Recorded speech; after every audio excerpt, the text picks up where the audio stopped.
السلام علیکم ورحمۃ اللہ وبرکاتہ۔ اچھا جی، میں آپ کو والدین کے حوالے سے بہت ہی مختصر پیغام دینا چاہتا ہوں۔ دیکھیں کافی ہم میں بے شمار لوگ ہیں جن کے والدین فوت ہو چکے ہیں، بے شمار لوگ ہیں جن کے والدین زندہ ہیں، کچھ ایسے بھی ہیں جن کے والد زندہ ہیں تو والدہ زندہ نہیں ہیں، والدہ زندہ ہیں تو والد زندہ نہیں ہیں۔ اللہ تعالیٰ سب کے والدین کو، چاہے وہ زندہ ہیں چاہے وہ آگے دنیا میں جا چکے ہیں، اللہ تعالیٰ سب کو جنت الفردوس میں جگہ عطا فرمائے۔ جیسے ہی جو اس دنیا میں ہیں ان کو بھی جب وہ اگلی دنیا میں جائیں، اور جو پہلے سے جا چکے ہیں اللہ تعالیٰ ان کی مشکلات قبر کی معاملات آسان کرے۔ تو دیکھیں، والدین کے لیے دعا کرنا ہم سب جانتے ہیں ضروری ہے۔ میں اس چیز میں نہیں جاتا کہ جی والدین کی یہ فضیلت ہے یہ فضیلت ہے، کیونکہ وہ بے شمار فضیلتیں ہیں۔ وہ آپ یوٹیوب پہ جائیں، گوگل پہ جائیں، لکھیں جی والدین کی فضیلت اور شان، وہ سب کچھ بڑے بڑے علماء نے بہت اچھے انداز میں ان چیزوں پر بات کی ہوئی ہے۔ میں صرف آپ کو یہ پیغام دینا چاہتا ہوں، خدا را اس کو بہت ضروری سمجھیں، خدا را اس کو اتنا ضروری سمجھیں کہ اللہ تعالیٰ نے اور رسول اللہ نے ہمیں نماز میں بھی تعلیمات دی ہیں کہ نماز میں بھی جو ہم دعا پڑھتے ہیں رب اجعلنی مقیم الصلاۃ، تو میں آگے چلتا ہوں اس سے، جب ہم پڑھتے ہیں اللہم اغفر لی ولی والدیہ، یعنی اللہ ہمیں تعلیم دے رہا ہے، رسول اللہ ہمیں تعلیم دے رہا ہے کہ تم اپنے لیے دعا کرو اور اپنے والدین کے لیے دعا کرو، وللمؤمنین یوم یقوم الحساب، کہ اللہ تعالیٰ کہہ رہا ہے کہ تم اپنے لیے دعا کرو، اپنے والدین کے لیے دعا کرو۔ یقین کریں کہ جو انسان اپنے والدین کے لیے زندہ ہوں یا فوت ہو چکے ہوں دعا نہیں نہ کرتا، اللہ تعالیٰ اس کو، یقین کریں کہ اللہ تعالیٰ اس کو غدار سمجھتا ہے۔ وہ انسان وفادار ہو نہیں سکتا جو اپنے فوت شدہ والدین کے لیے یا بوڑھے والدین کے لیے یا جوان بھی ہوں ان کی بخشش کی دعا نہ کرے۔ تو میرے بھائیوں، جب بھی آپ نماز پڑھیں یا نہ بھی پڑھیں، والدین کے لیے ضرور دعا کریں، اپنے ماں باپ کے لیے۔ یعنی میں آپ کو بتاؤں کہ صرف اپنے ماں باپ کے لیے بھی دعا نہ کریں، سب کے والدین کے لیے دعا کریں۔ اور جیسے ہی آپ کے دل میں یہ بات آئے گی نماز پڑھتے ہوئے کہ جب میں والدین کی بخشش کی دعا کر رہا ہوں تو یہ صرف میرے کی نہیں ہے، آپ بے شک منہ سے الفاظ نہ ادا کریں، آپ سے دل میں یہ بات لائیں، خدا کی قسم اللہ تعالیٰ آپ کے دلوں کے حال جانتا ہے، وہ آپ کی یہ دعا سب کے لیے قبول کر لے گا، وہ سب کے لیے اسی کو کاؤنٹ کرے گا کہ آپ نے اپنے والدین کے لیے نہیں مانگی، سب کے لیے مانگی ہے۔ بس والدین سے اگر آپ نے وفا کرنی ہے، آپ ان کو کچھ بھی نہیں دے سکتے، صرف اور صرف ان کے لیے بخشش کی دعا کریں۔ ہم لوگ ایک اور بات ایڈ کرنا چاہتا ہوں، میں چاہتا ہوں یہ ویڈیو زیادہ لمبی نہ ہو، ایک آخری بات ایڈ کرنا چاہتا ہوں کہ جب آپ نماز میں دعا کریں، ہمیں جو سکھایا گیا ہے، اکثر لوگوں کو، پوری میں ساروں کی نہیں بات کر رہا، میں اہل سنت والجماعت سائٹ کی بات کر رہا ہوں، ان میں سنی وابی دیوبندی اس ٹائپ کے جو سارے بندے آتے ہیں، جو ہمیں سکھایا گیا ہے جی ہم جب بیٹھتے ہیں بعد میں اتحیات بیٹھتے ہیں جی درود شریف پڑھا جی تو پھر یہ رب اجعلنی پڑھا۔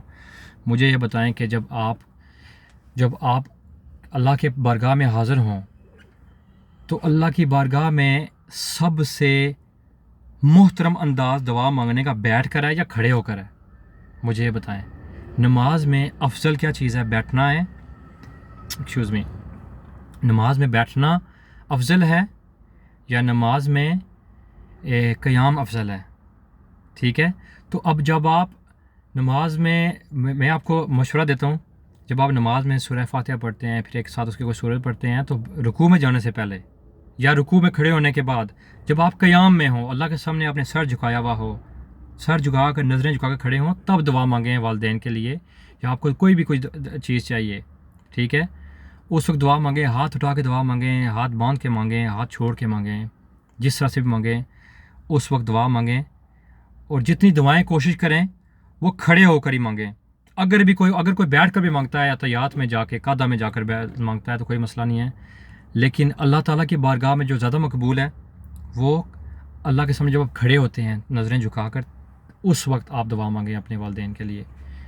اور سجدے میں اللہ تعالیٰ کے انسان سب سے قریب ہوتا ہے، تو سجدے میں بھی آپ دعا مانگ سکتے ہیں، لیکن سجدے میں جو زیادہ مقبول ہے، آپ جو دعا مانگیں، آپ جو ہے نا زیادہ اللہ کی تعریف کریں۔ رسول اللہ کی تعلیمات میں بھی ہے کہ وہ قرآن بھی نہیں پڑھا کرتے تھے سجدے میں، تو آپ نے اگر اچھی دفعہ اللہ کی تعریف کر لی اور ایک دفعہ دعا بھی مانگ لی سجدے میں تو کوئی مذائقہ نہیں ہے، سجدے میں بھی آپ دعا مانگیں اللہ تعالیٰ سے. تو کوشش کریں کہ زیادہ تر قیام میں یا سجدے میں دعا ہو بجائے کہ ویسے بیٹھ کے کرنے کے. تو بیٹھنے میں بھی ہو تو کوئی بات نہیں ہے. ایک بات، سجدوں کے درمیان میں رسول اللہ دعا مانگا کرتے تھے استغفر اللہ ربی واتوب الیہ. تو اس اور بھی بے شمار دعائیں ہیں سجدوں کے. ایک سجدہ کیا پھر بیٹھے تھوڑی دیر، تو اور بھی دعائیں اس وقت بھی آپ دعا مانگ سکتے ہیں. تو اور سجدے سے مجھے ایک اور بات یاد آ گئی ہے.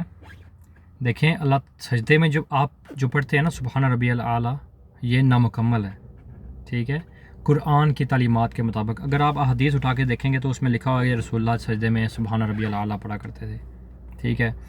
تو پڑھتے ہیں، ضرور پڑھتے رہیں گے. مکمل کیا ہوگا جو قرآن ہمیں بتاتا ہے. دیکھیں جب آپ کون سی صورت ہے وہ، فسبح بحمد ربک واستغفر اذا جاء نصر اللہ والفتح ورأیت الناس یدخلون فی دین اللہ افواجا. فسبح، یہ سورہ نصر ہی ہے. تو دیکھیں جب آپ پڑھتے ہیں فسبح بحمد، بسم اللہ الرحمن الرحیم، فسبح بحمد ربک واستغفر، اللہ تعالیٰ کہہ رہا ہے کہ آپ اللہ کی تسبیح کریں اس کی حمد کے ساتھ. تو اللہ تعالیٰ کی جو تسبیح ہم نماز میں پڑھتے ہیں سبحان ربی الاعلیٰ، یہ اللہ تعالیٰ کی تسبیح ہے، لیکن یہ حمد نہیں ہے. ہم نے کرنا ہے، آگے کہنا ہے وبحمدی، سبحان ربی العظیم وبحمدی، سبحان ربی الاعلیٰ وبحمدی. یہ قرآن کی تعلیم کے مطابق ہے کہ آپ اللہ کی تسبیح کریں اس کی تعریف کے ساتھ، ٹھیک ہے. تو یہ ایک بات لے لیں. اور سب کے والدین کے لیے، خاص طور پہ اپنے والدین کے لیے دعا کریں، یہ بہت ضروری ہے، بہت ضروری ہے. میں آپ کو نہیں بتا سکتا کہ کتنا ضروری ہے. والدین نے ہمارے لیے ساری زندگی کیا نہیں کیا، اب وہ چلے گئے ہیں. یقین کریں کہ اگر والدین گناہ گار تھے ان کو بہت ہماری مدد کی ضرورت ہے، یا ان کے کوئی ایسے گناہ تھے جس کی وجہ سے وہ پھنسے ہوئے ہیں، ان کو ہماری مدد کی سخت ضرورت ہے. میرے بہنوں اور بھائیوں، اپنے والدین کے لیے ہمیشہ دعا کریں، ہمیشہ دعا کریں. میں ایک بات نہیں بتانا چاہ رہا تھا یہاں پہ، میں چاہتا ہوں پھر آپ کو بتا دوں، صرف آپ کی موٹیویشن کے لیے میں بتانے لگا ہوں. دیکھیں یہ پرسنل میرے لائف کی بات ہے کہ میں پہلے میری شادی ہوئی تھی، میری طبیعت تھوڑی سی سخت ہے. اللہ تعالیٰ میرے دل میں نرمی اور رحم ڈالے. ہماری آپس میں نہیں بنی، ہماری ڈیورس ہوئے بھی کافی ٹائم ہو گیا اب. لیکن خدا کی قسم جب میں نماز پڑھتا ہوں تو مجھے میری ایکس وائف ہے ان کے والدین کے لیے بھی میں دعا کرتا ہوں، اس کے ماں باپ. حالانکہ وہ لوگ مجھ سے ناراض ہیں، مجھے اچھا نہیں سمجھتے، مجھے برا انسان سمجھتے ہیں، لیکن میرے دل میں ان کے لیے بھی دعا نکلتی ہے کہ ایک دفعہ انہوں نے بھی میرے لیے جو ہے نا بہت اچھا سوچا. میرے ساتھ وہ میرے والدین کی طرح پیش آئے. اس کی ماں، والد صاحب تو میں نے دیکھے نہیں، وہ فوت ہو گئے تھے. تو اچھا میں کچھ نہیں کہتا، یہیں پہ میں بات کو ختم کرتا ہوں. پلیز والدین کے لیے بہت دعا کیا کریں، ہر وقت کیا کریں. اور نماز میں بالکل نہ بھولیں. اللہ اور رسول کی بھی یہی تعلیم ہے کہ آپ نماز میں اپنے والدین کی بخشش کی دعا کریں. السلام علیکم ورحمۃ اللہ وبرکاتہ.